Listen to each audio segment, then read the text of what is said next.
Fl-attività politika tal-Partit Laburista l-Prim Ministru Robert Abela tenna s-sodisfazzjon tiegħu għall-portafoll li ngħata innominat Malti għall-Kummissarju Ewropew Glenn Mikallef. Dil-ġimgħa kont verament kuntent. Kuntent tal Glenn Mikallef illi l-President il-President tal-Kummissjoni Ewropea li minn hawnhekk nerġa' nawgura għall-mandat il-ġdid illi erġajna tajnija assenjatlu portafoll li verament għamilni kuntent għaliex tajna żewġ messaġġi hemmhekk. L-ewwel wieħed kien il-fiduċja li urejna bħala gvern fil-ġenerazzjoni żagħżugħa tagħna billi innominajna żagħżugħ għal dan ir-rwol tant prestiġjuż. Dr. Abela saħaq kif il-President tal-Kummissjoni Ewropea Ursula von der Leyen irreċiprokat din il-fiduċja billi l-nominat Malti tagħtu portafoll li juri l-istess fiduċja fiż-żgħażagħ.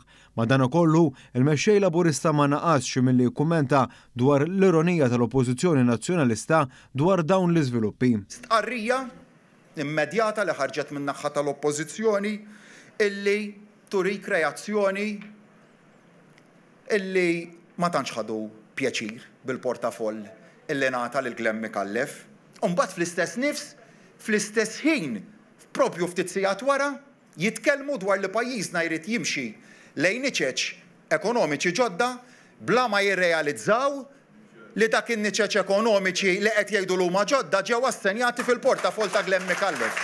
Dik hija l-ironija tal-Oppożizzjoni tagħna. Hawn irrimarka wkoll kif lejliet il-budget Bernard Grech qed jitkellem dwar iż-żieda fis-salarju tiegħu.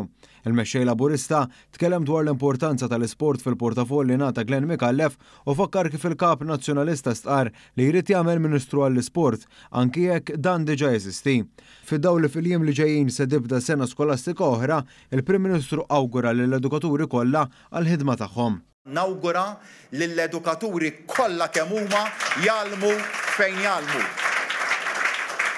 Illum qegħdin jibbenefikaw mill-aqwa ftehim settorjali illi qatt ingħataw u għandek ukoll l-edukaturi fl-iskejjel indipendenti li se jkunu qegħdin ukoll jibbenefikaw minn żidiet li huma b'saħħithom.